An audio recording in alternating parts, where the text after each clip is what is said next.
السلام عليكم ورحمة الله وبركاته. أعوذ بالله من الشيطان الرجيم. بسم الله الرحمن الرحيم. قد أفلح المؤمنون الذين هم في صلاتهم خاشعون. پارے کا آغاز، پارے کا اختتام. وما أرسلنا قبلك من المرسلين إلا إنهم ليأكلون الطعام ويمشون في الأسواق وجعلنا بعضكم لبعض فتنة أتصبرون وَكَانَ رَبُّكَ بَصِيرًا. پارے کے آغاز میں نماز اور نمازیوں میں خشوع خضوع کا تذکرہ، پارے کے آخر پہ انبیاء و رسل کی حلال کمائی کا تذکرہ، دین کی راہ میں آزمائے جانے کا تذکرہ میرے اور آپ کے لیے پیغام رکھتا ہے کہ انبیاء اکرام کی سیرت پہ چلنا چاہتے ہو، دنیا کے معاملات دیکھیے مگر نماز کی پابندی کے ساتھ دیکھیے. اگر دنیا کے معاملات دیکھنے ہیں شریعت کی حدود و قیود میں رہتے ہوئے دیکھیے. دنیا کے معاملات ان کاموں پہ کبھی حائل نہ ہوں جو آپ کے ایمان کی پہچان ہیں، جو آپ کے اسلام کی پہچان ہیں. آئیے اس پارے کی روشنی میں وہ کون سے کام ہیں جن سے کسی کا ایمان روشن ہوا کرتا ہے، وہ کون سے کام ہیں جن سے کسی کا اسلام نکھرتا چلا جاتا ہے. کامل توجہ سے نماز ادا کرنا. سورہ مومنون آیت نمبر 1 تا 2 میں اس کا ذکر. قد افلح المؤمنون، فضول کلام سے اجتناب کرنا. والذین هم عن اللغو معرضون، زکوٰۃ ادا کرنا. والذین هم للزکاة فاعلون، بدکاری سے اجتناب کرنا. والذین هم لفروجهم حافظون، اسی طرح وعدے کی پاسداری کرنا، اس سے انسان کا ایمان روشن ہوا کرتا ہے. والذین هم لاماناتهم وعهدهم راعون، اور ایمان روشن ہوا کرتا ہے مستقل پابندی سے نماز ادا کرنا. سورہ مومنون آیت نمبر 9 میں اس کا ذکر ہے. والذین هم علی صلواتهم یحافظون، عبادت خداوندی کی دعوت دینا، اس سے انسان کا ایمان روشن ہوا کرتا ہے. سورہ مومنون آیت نمبر 23 میں اس کا ذکر ہے. وَلَقَدْ أَرْسَلْنَا نُوحًا إِلَىٰ قَوْمِهِ فَقَالَ يَا قَوْمِ اعْبُدُوا اللَّهَ، الحمدللہ کا ورد کرنا. فَقُلِ الْحَمْدُ لِلَّهِ الَّذِي نَجَّانَا مِنَ الْقَوْمِ الظَّالِمِينَ. اور 9ویں نمبر پر حلال مال استعمال کرنا. سورہ مومنون آیت نمبر 51 میں اس کا ذکر ہے جو آپ نے سنا. یا ایھا الرسل کلوا من الطیبات واعملوا صالحا انی بما تعملون علیم. اے پیغمبر، کھاؤ، حلال چیزیں کھاؤ اور عمل کرو، نیک عمل کرو، میں بخوبی واقف ہوں تم جو کچھ کر رہے ہو، اس سے میں بخوبی واقف ہوں. انی بما تعملون علیم. تقوی اختیار کرنے سے انسان کا ایمان روشن ہوا کرتا ہے. ان الذین هم من خشیۃ ربهم مشفقون، شرک سے اجتناب کرنے سے انسان کا ایمان روشن ہوا کرتا ہے. والذین هم بربهم لا یشرکون، سورہ مومنون آیت نمبر 59 میں اس کا ذکر. سورہ نور آیت نمبر 55 میں ذکر ہے. یعبدوننی لا یشرکون بی شیئا، راہ حق کی دعوت دینا ایمان روشن ہوا کرتا ہے. 73 نمبر آیت سورہ مومنون. وَإِنَّكَ لَتَدْعُوهُمْ إِلَىٰ صِرَاطٍ مُسْتَقِيمٍ، اللہ کی پناہ طلب کرنے سے ایمان روشن ہوا کرتا ہے۔ وَقُلْ رَبِّ أَعُوذُ بِكَ مِنْ هَمَزَاتِ الشَّيَاطِينِ وَأَعُوذُ بِكَ رَبِّ أَنْ يَحْضُرُونَ۔ استغفر اللہ کا ورد کرنے سے ایمان روشن ہوا کرتا ہے۔ سورہ مومنون آیت نمبر 118۔ وَقُلْ رَبِّ اغْفِرْ وَارْحَمْ وَأَنْتَ خَيْرُ الرَّاحِمِينَ۔ سورہ نور آیت نمبر 5 میں اس کا ذکر ہے۔ إِلَّا الَّذِينَ تَابُوا مِنْ بَعْدِ ذَلِكَ وَأَصْلَحُوا۔ ہاں جو لوگ اس کے بعد توبہ اور اصلاح کر لیں، اللہ تعالیٰ بخشنے والا مہربانی کرنے والا ہے۔ سورہ نور آیت نمبر 31 میں پھر اللہ رب العزت فرماتے ہیں تم توبہ کرو سبھی کے سبھی اے مومنو، شاید کہ تم نجات پا جاؤ، کامیاب ہو جاؤ۔ دل سے معاف کرنے والے کا ایمان روشن ہوا کرتا ہے۔ سورہ نور آیت نمبر 22 میں اس کا ذکر ہے۔ ادب و آداب بجا لانے سے انسان کا ایمان روشن ہوا کرتا ہے۔ سورہ نور آیت نمبر 27 میں اس کا ذکر ہے۔ یا ایھا الذین آمنوا لا تدخلوا بیوتا غیر بیوتکم حتی تستأنسوا وتسلموا علی اہلہا۔ اے ایمان والو، اپنے گھروں کے سوا اور گھروں میں نہ جاؤ جب تک کہ اجازت نہ لے لو، وہاں کے رہنے والوں کو سلام نہ کر لو۔ یہی تمہارے لیے سراسر بہتر ہے کہ تم نصیحت حاصل کرو۔ نظروں کی حفاظت کرنے والے کا ایمان روشن ہوا کرتا ہے۔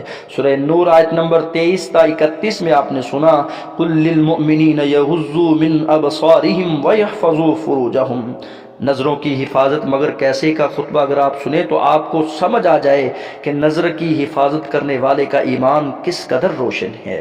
اللہ کی تسبیحات بیان کرنا، سورہ نور آیت نمبر 36 میں اس کا ذکر ہے۔ فی بیوت اذن اللہ ان ترفع ویذکر فیہا اسمہ۔ اللہ اور اس کے رسول کی اطاعت کرنے سے انسان کا ایمان روشن ہوا کرتا ہے، جس کا ذکر سورہ نور 52 نمبر آیت میں کیا۔ وَمَن يُطِعِ اللَّهَ وَرَسُولَهُ وَيَخْشَ اللَّهَ وَيَتَّقِهِ فَأُولَئِكَ هُمُ الْفَائِزُونَ۔ سلام کو عام کرنے سے انسان کا ایمان روشن ہوا کرتا ہے۔ سورہ نور آیت نمبر 61 میں اللہ رب العزت نے اس کا ذکر کیا، اور فَإِذَا دَخَلْتُمْ بُيُوتًا فَسَلِّمُوا عَلَىٰ أَنفُسِكُمْ تَحِيَّةً مِّنْ عِندِ اللَّهِ مُبَارَكَةً طَيِّبَةً۔ اس سے ہم نے سلام کو عام کرنے کا جو نقطہ ہے وہ بیان کیا۔ بے حیائی جو کرتا ہے، کسی پہ جو تہمت لگاتا ہے، اس کا ایمان گدلا ہو جایا کرتا ہے۔ اس کا ایمان گدلا ہو جایا کرتا ہے جو ان 5 کاموں کو کر لیتا ہے۔ ایمان بجھ جاتا ہے، ضمیر مردہ ہو جاتا ہے۔ سنت نبوی کی مخالفت کرنے والے کا ایمان گدلا، آیات بینات کا انکار کرنے والے کا ایمان گدلا، قیامت کا انکار کرنے والے کا ایمان گدلا، کسی پہ تہمت لگانے والے کا ایمان گدلا ہو جایا کرتا ہے۔ آئیے اس پارے کی روشنی میں ان کاموں کا ذکر سورہ نور آیت نمبر 19 میں بے حیائی کو عام کرنے والے کا ذکر کیا۔ ان الذين يحبون ان تشيع الفاحشة في الذين آمنوا لهم عذاب علیم۔ جو لوگ مسلمانوں میں بے حیائی پھیلانے کے آرزو مند رہتے ہیں، متمنی رہتے ہیں، ان کے لیے دنیا آخرت میں دردناک عذاب ہے، اور اللہ سب کچھ جانتا ہے۔ کسی پہ تہمت لگانا سورہ نور آیت نمبر 23 میں واقع بیان کیا گیا ہے۔ ان الذين يرمون المحصنات الغافلات المؤمنات لعنوا في الدنيا والآخرة ولهم عذاب عظیم۔ دیکھیے منافقین کی جانب سے تہمت کا نہایت دلخراش واقعہ جو 6 ہجری میں پیش آیا، اس پارے میں اللہ رب العزت نے بیان کیا۔ اور صحیح بخاری کی 4750 نمبر روایت اس بات کی وضاحت کر رہی۔ میدان جہاد ہے، رات کا وقت ہے، کوچ کرنے کا اعلان ہوتا ہے۔ امی عائشہ جو قضائے حاجت کے لیے باہر کو نکلی، گلے کا ہار گرتا ہے، دیکھتے دیکھتے واپس پہنچتی، قافلے سے پیچھے اکیلی رہ جاتی ہے۔ صفوان بن معطل جس کی ذمہ داری تھی کہ وہ قافلے کے پیچھے پیچھے چلتا، امی عائشہ پہ نظر پڑتی، زبان پہ انا للہ و انا الیہ راجعون، یہ تو مومنوں کی ماں ہے۔ امی عائشہ سواری پہ سوار ہوتی ہیں اور یہ سواری کی رکاب تھامتے ہیں، قافلے کے پاس پہنچتی ہیں، ظہر کا وقت ہو جاتا ہے۔ عبداللہ بن ابی جو منافق تھا، رئیس المنافقین تھا، زبان بے لگام کرتا ہے، زہر آگ کی طرح زبان پہ عام ہوتی ہے۔ امی عائشہ تھی کہ اس بات سے بے خبر تھی، ان کو پتہ تک نہ تھا۔ ام مصطح سے خبر ہوتی ہے، پہلے ہی بیمار تھی، گھر جانے کی اجازت مانگتی ہیں، ماں باپ کے گھر پہنچتی ہیں، فرماتی ہیں فَأَرَدْتُ مَرَضًا عَلَى مَرَضِي، مرض تھا کہ بڑھتا ہی جاتا تھا۔ گھر پہنچتی ہوں، رسول صلی اللہ علیہ وسلم سے والدین کے گھر جانے کی اجازت مانگی، اس سے بری خبر کی حقیقت کو جان سکوں جو مجھے بیان کی گئی ہے۔ میری والدہ تھی، کہنے لگی بیٹا حسین و جمیل بیوی ہو، پیار کرنے والا خامد ہو، پھر حسد کی آگ تو جلا ہی کرتی ہے۔ فَبَكَيْتُ تِلْكَ اللَّيْلَ، روتے روتے رات گزر جاتی ہے، نہ آنسو تھمتے تھے نہ نیند آتی تھی۔ لا يرقع لي دمع ولا اقتحل بنوم، دو راتیں ایک دن مسلسل آنکھیں بہتی رہی۔ یظنانی ان البکاء فالق کبدی، ایسے لگتا کہ کلیجہ ہی پھٹ جائے گا۔ ایک مہینہ گزر گیا، پیغمبر کائنات تشریف لاتے۔ عائشہ یہ بات مجھ تک پہنچی ہے، اگر تم بے قصور ہو میرا رب آگاہ فرما دے، اگر کوئی مسئلہ ہے توبہ کر لو، توبہ سے گناہ معاف ہو جاتے ہیں۔ امی عائشہ فرماتی ہیں میں اپنی والد کو دیکھتی ہوں، بابا جواب دیجیے، واللہ ما ادری ما اقول لرسول اللہ صلی اللہ علیہ وسلم۔ ابو بکر صدیق فرماتے ہیں اللہ کی قسم مجھے نہیں معلوم کیا جواب دوں۔ امی عائشہ اپنی والدہ کو دیکھتی ہیں، ماما جواب دیجیے۔ ماما بھی یہی کہتی ہے مجھے نہیں معلوم کیا جواب دوں۔ فصبر جمیل، میں نے سیدنا یوسف اور سیدنا یعقوب یعنی یوسف کے باپ یعقوب علیہ السلام کی طرح صبر کرنا، ان کا نام بھول تک گئی، اتنی پریشان۔ اس دوران وحی کا نزول ہوتا ہے، چاند سے چہرے پہ تبسم جاری ہوتا ہے۔ یا عائشہ اما اللہ عز وجل فقد برأکی، عائشہ اللہ نے تیری پاک دامنی کو اپنا قرآن بیان کر دیا ہے، قرآن میں بیان فرما دیا ہے۔ ماں بولتی ہے قومی الی، کھڑی ہو جاؤ، اپنے خامد کا شکریہ ادا کرو۔ امی عائشہ فرماتی ہیں شکریہ ادا کروں گی، واللہ لا اقوم الی ولا احمد الا اللہ عز وجل، میں اپنے مالک کا شکریہ ادا کروں گی جس نے مجھے تنہا نہیں چھوڑا۔ تو یہ مختصر واقعہ کہ کتنا بڑا نقصان ہے تہمت کا، کتنی بڑی سزا اور وعید ہے تہمت کی، بے حیائی پھیلانا۔ انسان ایسے تہمت لگانے والا بے ایمان ہے، اس کا ضمیر مردہ ہے اور اس نے اپنے ایمان کو گدلا کر دیا۔ فَلْيَحْذَرِ الَّذِينَ يُخَالِفُونَ، سنت نبوی کی مخالفت کرنے والا ایمان کو گدلا کر بیٹھتا ہے۔